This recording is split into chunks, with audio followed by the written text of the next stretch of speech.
Hey guys, how you doing? And today I want to talk about the agenda. How do you really build your brand and as a dentist? Your tips, how do you personally or professionally develop your brand? And this is part two. We got a little 10-part strategy, but dentists, the problem is basically this. Dentists are always struggling with to be competitive, right?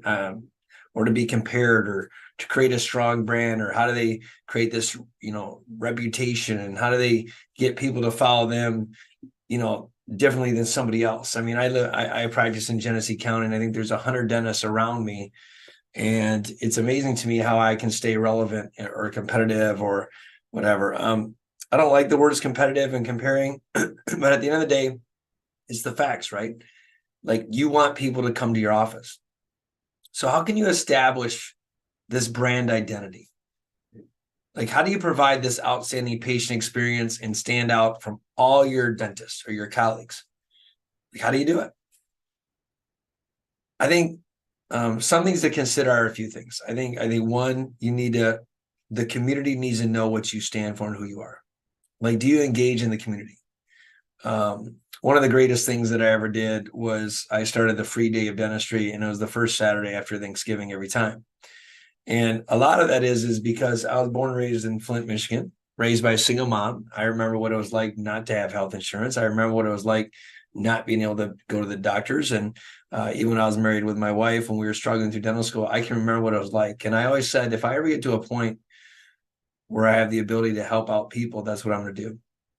So one of the greatest things that I ever did to really grow my practice, really from $750,000 to almost 4 million, as you see it today, in Flint, Michigan. And I'm not saying that to boast. I'm saying it because if I can do it in Flint, you can do it anywhere.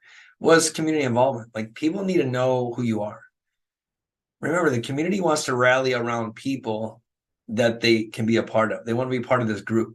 You see it in rallies. You see it in no matter what, even in the world. They want to be a part of something. People want to be a part of a community.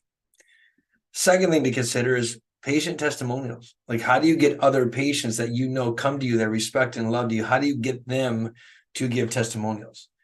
Because let's be honest, we all do it. If we go book at a hotel, or if we all go book at a restaurant, we'll look at a review, or we'll look at if one of our friends say, hey, go to this movie or go to this restaurant or do this or do that. Patients are basically giving you a testimonial, and they're endorsing it, and now they're creating an authority of your brand. So it's huge. Remember, like attracts like. So if you have that patient that's great and that patient who you love and adore, they probably hang out with the same people that you're going to love and adore.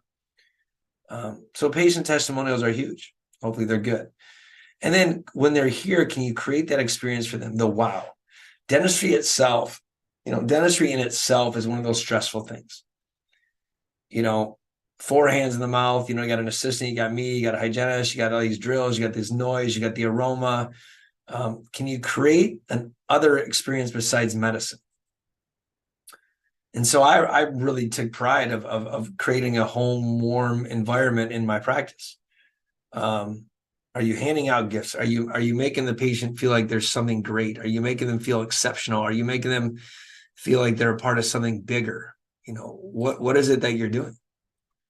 And so I think these are some things that you can do will catapult you, right? So when you're creating a brand, when you're trying to separate from the norm, one, go back to community involvement. Be involved. They need to know what you stand for. Two, you got to get patient testimonials. And three, create the experience for the patient that's second to none. If you do these three things, you're well on your way of creating a good brand.